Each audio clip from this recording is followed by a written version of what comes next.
tiene que ver con temas de haberle dado exceso poder quizás en abrir la empresa en Perú, al punto en el que recibimos incluso un chantaje al final, ¿no? Y perdimos dinero, mucho dinero.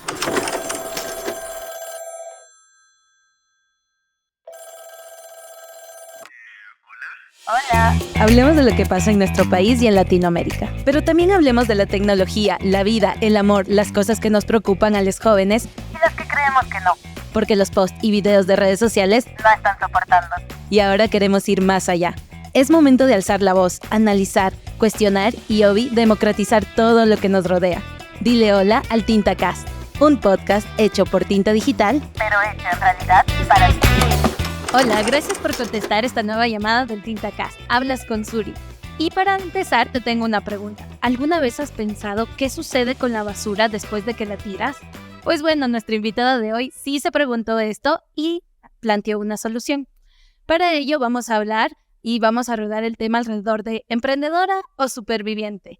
Bienvenida, Lore. Hola, Suri, muchísimas gracias. Súper contenta de estar aquí hoy. Gracias. Bueno, hoy día vamos a explorar este tema, pero voy a votar por el tema de quizás superviviente. ¿Tú qué crees que va por ahí? Yo creo que es una mezcla. Hay momentos, hay etapas. Buenazo. Verás, bueno, un poco antes de adentrarnos, queremos conocerte un poco más. Y bueno, aquí el equipo de Tinta Digital es bastante stalkeador, entonces okay. ya stalkearon todas tus redes y encontraron ciertos emojis. Entre ellos, el que más se resaltaba era el tema del montañismo, el del reciclaje, el de tu perrito.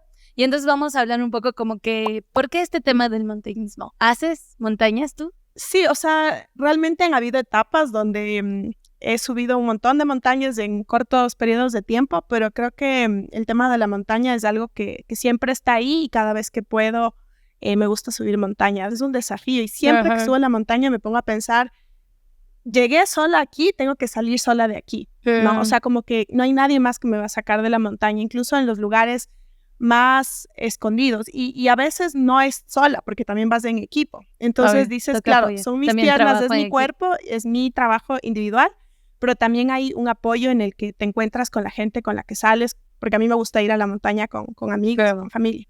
Entonces creo que tiene por ahí varias conexiones. Ajá, sí. Y eso lleva a la otra pregunta, que era como que el emoji de tu perrito. Sé que lo llamas Odín, ¿por qué lo llamaste así?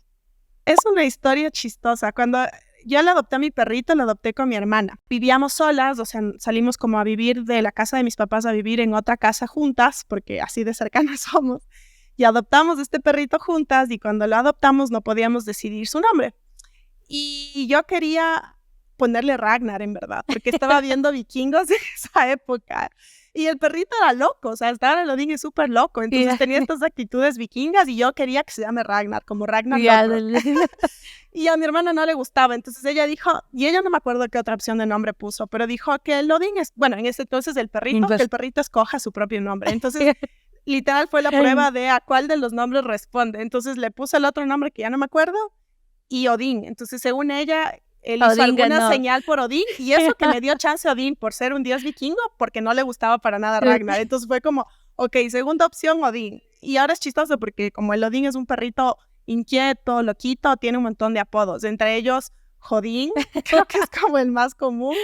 De repente le dicen Gruñín, le todo dicen que todo lo que sea con I, Lodín, bueno, todo lo que sea en I, pero creo que Jodín es el más común. Me encanta. Y ya el último emoji, que en este tema del reciclaje, ¿nos puedes contar un poco por qué? Y que ahí también la persona que nos está escuchando hoy día puede entender también por qué tú decidiste hacer una solución alrededor de lo que pasa después de la basura. Yo creo que es de esa pregunta que tú planteaste al inicio, o sea, tal cual, le diste en el clavo. Yo hace mucho tiempo, desde que yo de formación soy ingeniera ambiental, entonces, y antes de eso, siempre he tenido como esta conexión con temas ambientales. Claro, por eso de la montaña que me contabas. Sí, y realmente dentro del ambiente tienes miles de temas en los que te puedes como enfocar o especializar, pero de alguna forma yo siempre me sentía vinculada con la basura y creo que era porque veía montañas de basura a donde iba, entonces siempre me preguntaba qué pasa luego, o sea, esto no debería ser un desperdicio. Me impactaba mucho ver tanta basura y para mí era súper lógico que habían otras opciones de manejar y que el problema tenía que ver con soluciones sencillas. Y bueno, eso fue por un lado, pero luego creo que la otra parte de ya enfocarme en el tema de residuos fue encontrarme con las personas correctas que pensaban lo mismo que yo y con quienes ya decidimos como realmente plantear algo en concreto. Pero sí, siempre tenía este vínculo, o sea, siempre me interesaba la basura en mis clases, en el pregrado, en la maestría, en todo lado buscaba estar conectada con la Con los basura. temas. Ajá. Y tal vez como que, bueno, los que no saben, tu emprendimiento, ya no todo emprendimiento hoy en día se llama Recibesi. Sí. ¿Ya? Y entonces, bueno, Recibesi empieza, se plantea, como dices, encontraste las personas adecuadas y de verdad solo fue como que un día te sentaste y dijiste como, bueno, esta es la solución, se sentaron entre todas y no. fue así. ¿O cómo fue los primeros pasos? Así? Sí, el inicio es interesante porque empezamos en el 2015 y fuimos convocados, de hecho, por una ONG chilena. Entonces, ellos tenían un programa en ese año que se llamaba Lab Cívico. Y era un programa en el que iban por las principales ciudades de Latinoamérica planteando problemáticas de ciudad. En el caso de Quito, plantearon reciclaje y tecnología. Justo. En el clavo. Claro, entonces yo asistí por curiosa, porque en ese entonces yo había regresado recién de mi maestría, fui con una amiga, y ahí me conocí con las que ahora son mis socios, pero también con otras personas que fueron parte del recorrido de Recibesi. Entonces empezó como un proyecto súper puntual, súper concreto, que tenía una duración de 3 meses y un acompañamiento de esta organización, pero sí tenía como la intención de que se vuelva algo a largo plazo, ¿no? Y ya, bueno, lo que vino después fue mucho tiempo de voluntariado, mucho tiempo de disciplina, de compañerismo, de apoyo con todas las personas que pasaron por Recibesi. Y, por ejemplo, uno de los retos que tú creas que fue difícil, porque, claro, de repente estuviste y encontraste esta oportunidad, pero también a veces uno como que siente que esas oportunidades no le llegan. Cuando empezamos Recibesi, éramos un grupo voluntario, o sea, no teníamos ninguna aspiración ni siquiera que se vuelva una empresa. O sea, realmente si tú me preguntabas a mí, yo decía, no, siempre vamos a hacer un colectivo o luego vamos a hacer una fundación. O sea, no estaba como en nuestro radar ser una empresa, un emprendimiento, porque creo que principalmente por el desconocimiento de entender cómo funciona y que pueden haber empresas que hacen las cosas bien y que puedan como vender servicios o vender productos, pero que al mismo tiempo tengan un propósito. Y eso ya lo fuimos descubriendo en el camino. Recuerdo que nos reuníamos todos los martes con cervezas, con pizza o con muchines, con lo que había. Y era un espacio de compañerismo, también de camaradería, o sea, era chévere, nos reíamos y además hacíamos como los proyectos. Y claro, ya cada uno luego empezó a tener como proyectos personales o profesionales que cuando tú tienes un voluntariado, claro, no quizás ya no es tan compatible porque ningún voluntariado dura eternamente. Entonces, yo creo que ese fue uno de los desafíos, como lograr ese compromiso a largo plazo por los distintos factores externos que cada persona tenía. Y al final quedamos como Pau, Clau y yo, que somos las socias actualmente de Recibesi. Y, por ejemplo, alguna dificultad, no sé, como que justo cuando ya iniciaron, ya estaban las tres, ya empezaron a crear esta empresa y no sé, como que alguien no llegó a tentarlas de que si me dan esto a cambio o no sé, se vieron ustedes mismos tentadas a algún factor externo que sentían que quizás en algún punto pudiera ser algo incorrecto. Nosotras no, y yo creo que eso es algo tal vez excepcional, dadas las condiciones del entorno, del país, de no sé, de muchos factores. Nunca sentimos eso. Pero lo vieron de alguna manera. Quizás sí, en otros sectores. Lo que nosotros estábamos haciendo en ese momento era completamente nuevo, era inventarnos algo que no existía. Quizás a la par empezaban a surgir otras iniciativas en la región. Entonces no sentimos ni directamente ni tampoco a través o sea, lo hemos visto en otros sectores, en otros ejemplos. Y por ejemplo, en estos sectores, claro, tú estás dentro del sector del reciclaje y nosotros justo hace poquito fuera de cámaras estábamos hablando de los recicladores que están externamente. Ahí en ese ámbito como que de alguna manera existe temas como que incluso de corrupción. Sí, yo creo que en el tema del reciclaje y con recicladoras y recicladoras de base, que se conoce como reciclaje inclusivo, a este término ya de un formato un poquito más específico, lo que existe mucho es una cadena de explotación, ¿no? Que los recicladores y las recicladoras de base se encuentran en la base de la pirámide, entonces están sometidos a una serie de abusos de distintas etapas dentro de esa cadena de la gestión de residuos, ¿no? Donde ellos y ellas son quienes recuperan la mayor cantidad de material, pero luego no reciben normalmente precios justos por la compra del material, se les imponen condiciones muchas veces para comprarles de calidad, de volumen, de distintas condiciones. E incluso eso desconoce uno, porque Claro. por completo, o sea, son como que incluso datos que deberíamos transparentar para que ahí sí sepamos cómo es esta realidad, ¿no? Y ustedes se Sí. encontraron con eso. Claro, y sobre todo nadie reconoce el pago por la prestación del servicio. Finalmente, todas y todos pagamos un valor en nuestra planilla de luz, por ejemplo, aquí en Quito, que está atada a tu servicio de recolección de basura, ¿verdad? Todas pagamos y nadie se queja. O pocas veces nos quejamos porque sabemos que es un servicio básico y tenemos que cubrirlo, porque si no nos inundamos de basura. Y a los recicladores y recicladoras que recogen el material, y no es para enterrarlo en un relleno, no es para botarlo en un botadero, sino para reinsertar en procesos productivos, nadie les paga el servicio. Entonces solamente perciben un ingreso por vender Por el lo que material, no. ¿sí? Y en estas condiciones. Entonces eso es como una serie de factores que han hecho que se perpetúe la precarización y las condiciones complejas en las que trabajan. Entonces, digamos que en general el mundo del reciclaje se ha manejado así, sobre todo en los últimos años. Y claro, con lo que nosotras empezamos a hacer, intentamos ir rompiendo ciertas, o sea, a la escala que podemos, por supuesto, ir rompiendo muchas de estas prácticas ya en el ejercicio práctico de lo que implementamos, ¿no? Ay, qué chévere, porque claro, ahí como que ves incluso el cambio ya de una empresa joven que están haciendo y que también se da cuenta de algunos factores o datos que desconocemos las personas, ustedes se topan y cómo lo haces diferente. Sí. Y entonces, bueno, ya están ahí, ya llega la empresa y ustedes empiezan a crecer. Sí. Pero en el momento en que se empiezan a crecer, ustedes hoy en día trabajan incluso como que con diferentes sectores, diferentes empresas. ¿En algún momento sintieron que fue un reto entrar a este mundo? ¿Por qué? Como que cuéntanos estas historias de terror que nos decías. Sí. O sea, yo creo que la principal barrera, desafío, reto que tuvimos fue cómo hacemos dinero de esto de una forma que no pierde el propósito. O sea, yo creo que ese es el gran desafío que todos los días nos planteamos. ¿Cómo sostenemos esto? Porque como decía hace un rato, ningún voluntariado es eterno. Todas teníamos un anhelo de vivir de esto, o sea, que Recibesi sea nuestro trabajo. Por mucho tiempo nosotros teníamos otro trabajo y Recibesi era nuestra actividad fuera de oficina, como el extra, pero obvio sin tampoco remuneración. Era claro, solo por el amor propio. Solo por el amor a la camiseta, Sí. claro. Y porque nos encanta y le queremos a Recibesi, le amamos a Recibesi. Pero el gran sueño que teníamos era cómo vivir primero nosotras de eso, pero luego también cómo construir un equipo con el que podamos ya hacer cosas y podamos implementar las ideas locas que a veces se nos ocurrían, cómo trabajar como recicladoras de base. Entonces yo creo que el gran desafío fue cómo armar un modelo de negocios que sea sostenible. Y en ese camino nos hemos equivocado muchas veces porque intentamos cosas que a veces han funcionado, a veces no. Yo soy fan de decir todo sí y de repente mis socias son como, ¿qué te pasa? No, aguántate un ratito, capaz esto no se puede y ya me detienen un poco y está súper bien ese balance. Pero este afán de decir a todos sí es justo por eso, porque como emprendedora a veces no te puedes dar el lujo de decir no a oportunidades, porque lo que ya empiezas a pensar es cómo mantienes al equipo, cómo logro crecer, cómo logro fidelizar o mantener o captar un cliente nuevo, y es quizás siendo flexible, quizás adaptándote, quizás ofreciendo en función de las necesidades específicas de cada potencial cliente. Entonces, ese creo que ha sido el principal desafío, cómo monetizar, cómo hacer esto una actividad sostenible. Y por ejemplo, en medio de que uno busca la sostenibilidad, se encuentra con prácticas que justamente pueden llegar a ser erróneas, ¿no?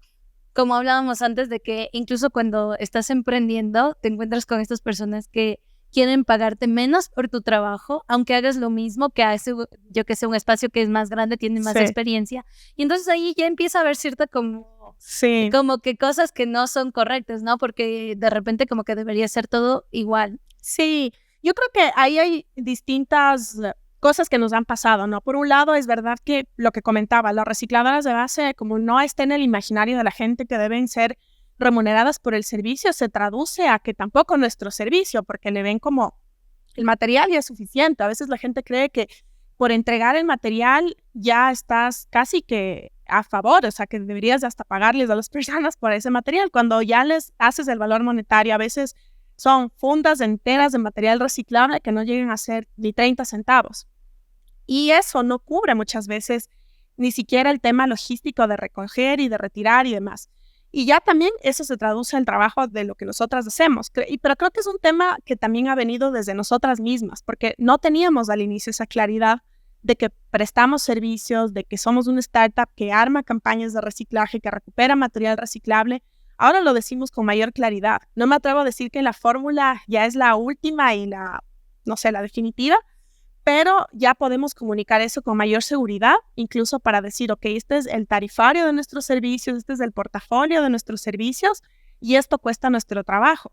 Y yo creo que también porque como lo que nosotras hacemos no existe, o sea, no existe alguien más que haga algo tan parecido en ese nivel de especificidad, entonces es difícil también ponerle un valor económico y a veces nosotras mismas hemos tenido errores de a veces poner cosas muy altas o muy bajas o empresas que también o potenciales clientes que quizás nos han pedido rebajas hasta el punto en el que decimos, chuta, no podemos, porque no podemos ir en contra de nuestros propios mínimos, ¿no?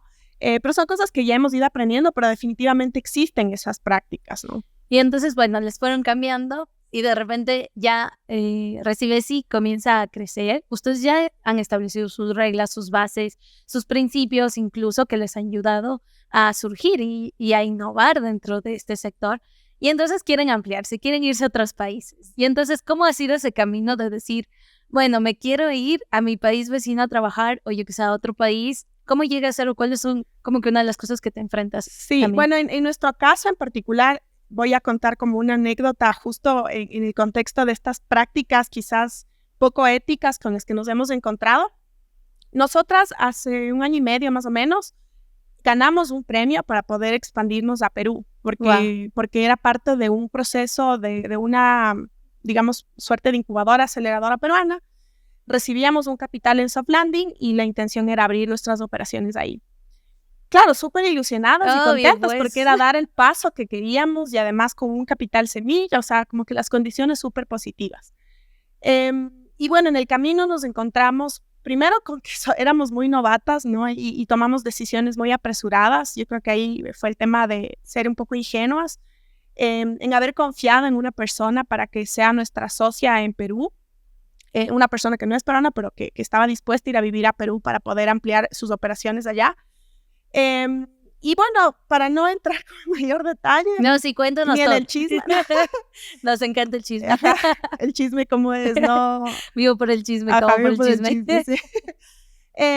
Digamos que nos traicionó en un punto determinado porque tomamos nosotras unas decisiones muy apresuradas, confiamos demasiado en esta persona. Tiene que ver con temas de haberle dado exceso en poder quizás en abrir la empresa en Perú, al punto en el que recibimos incluso un chantaje al final, ¿no? Y perdimos dinero, mucho dinero, y esta persona nos chantajeó con N cantidad de cosas, se empezó a atribuir cosas que no tenían sentido, que había desarrollado cosas que no tenían su autoría, ¿no? Entonces, para eso tenemos un equipo. Nosotras tenemos unas prácticas súper éticas, reconocemos siempre el trabajo del equipo. Y esta persona empezó a atribuirse, por ejemplo, que hizo el desarrollo de la app, cuando en verdad tenemos desarrolladoras y desarrolladores web y de software que hicieron la app. Esta persona no tiene ni título en temas de desarrollo. Y aparte lo hizo un equipo, o sea, nunca nos atrevemos a decir lo hice yo. Ni yo que soy la cofundadora, ni que Recibesi es mi bebé, Raciapp es mi bebé en Recibesi, me atrevería jamás a decir que la app es mía o de mi autoría. Nunca. Porque siempre reconocemos el trabajo colectivo, tanto de diseño, de experiencia de usuario, de código, de todo. Entonces empezó a tener como estas prácticas y hasta el punto en el que recibimos un chantaje y eso realmente nos desmotivó absolutamente. Obvio, todo este sueño tan grande y de repente te enfrentas a yo creo que fue este año, o sea, fue 2023 enfrentarnos a unas condiciones súper adversas cuando le habíamos metido un montón de ganas, un montón de ilusión, un montón de plata también. Pero entonces pudiéramos decir como consejos así para la persona que nos está escuchando, como que a pesar de estas cosas malas que a veces uno llega a enfrentarse, como sí es posible hacerlo bien. Totalmente. Y yo creo que eso va más allá de esta experiencia puntual que nos pasó, porque mira, nosotros por ejemplo ahora trabajamos con muchas marcas, no voy a decir nombres, pero sí, marcas que a veces cuestionan, hemos escuchado otras personas, ¿no? Por distintas prácticas que han tenido, porque nosotros trabajamos con empresas de consumo masivo, trabajamos con multinacionales, y estoy segura que hay gente que cuestiona, ¿no? Y que ahora dice, pero Recibesi no trabaja con tal o cual marca. Pero nuestra respuesta es, y va a seguir siendo, que mientras nosotras hagamos las cosas con ética, con el propósito que hacemos, y si podemos contribuir para que estas marcas lo hagan con esa misma lógica, entonces lo seguiremos haciendo porque es la forma en la que hemos encontrado tener sostenibilidad y generar impacto a la vez. Porque muchas empresas lo van a hacer con o sin nosotras. Cuando ya tienen una intención, por ejemplo, de implementar temas de reciclaje, campañas, lo van a hacer. Y es probable que si no lo hacen bien asesorados, no lo hagan bien y, por ejemplo, dejen por fuera el componente de inclusión o los componentes de sostenibilidad o técnicos. Entonces, para mí, más bien ha sido una experiencia muy, muy, muy bonita poder trabajar desde este otro lado porque no hemos perdido ese propósito, ese propósito. Ajá. Me encanta porque, bueno, a medida de que al final como que han existido algunos retos, es como la esencia sigue. Y yo creo que eso es lo que hace mucho a los emprendedores, ¿no?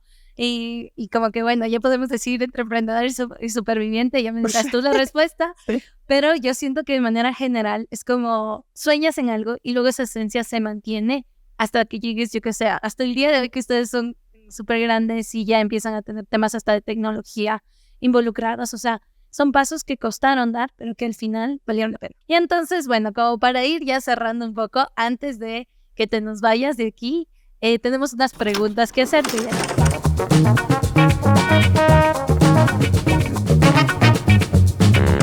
Yo te voy a dar 2 opciones, tú me dices cuál, ¿ya? Ya. A ver, ¿quién crees que recicla más y por qué? Opción A, el Papa Francisco. Opción B, Leonardo DiCaprio. Yo soy fan de Leo DiCaprio desde que tengo uso de razón casi. Desde el Titanic. Desde el Titanic, entonces sin duda Leo DiCaprio. Lea, ¿pero por qué? Porque ya lo hemos visto como que en campañas, Sí. eso sí. O sea, más allá de que yo era súper fan en mi adolescencia, claro, él está súper activo en temas de ambientalistas, de apoyo al Yasuní, de conservación, entonces me hace sentido que también le interese reciclar, ¿no? Pero quizás estoy equivocada. ¿Quién crees que contamina más? ¿Santa Claus o Taylor Swift? Hijo, esa está buena porque yo hubiera pensado antes Santa Claus por lo que la Navidad es símbolo Ajá. símbolo de Eso fue una consumismo de las absoluto. respuestas Pero de aquí del team que estuvo atrás de las Pero preguntas. yo estoy sorprendido del impacto de Taylor Swift en toda su gira y sus conciertos y toda la basura que debe generar cada uno de estos conciertos y yo no estoy segura si es que están haciendo algo con todo lo que se genera. Entonces quizás Taylor Swift. Ya, bueno, esto dolió a las fans. ¿En qué tipo de emprendimiento le iría mejor a Guillermo Lazo? Es una Hija, pregunta man. abierta. ¿En qué tipo de emprendimiento? Ajá. Hijo de madre, eso está muy difícil. Y eso está por ir, ¿ya? Quizás en esta época en vender velas, o algo así como ya que estamos tan Sin sin luz apagones. y con tantos apagones, o sea, hay un negocio alternativo a la energía eléctrica. Buenas, gracias Lori Grida. Y bueno, en realidad quiero que tú nos ayudes tal vez dando un mensaje final porque estamos justo por cerrar ya nuestro podcast. Hijo, hay tantas cosas, pero yo creo que emprender es difícil, pero creo que si es que tienes mucha pasión por lo que haces y conoces del tema, yo creo que eso es clave.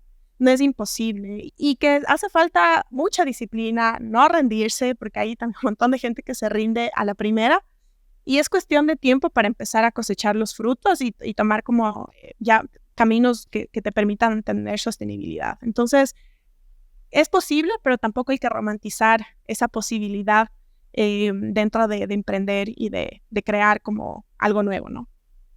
Y bueno, el mensaje final que nos queda es que siempre podemos ser éticos desde las cosas que hacemos nosotros mismos hasta las cosas que podemos llegar a aprender dentro de nuestro emprendimiento.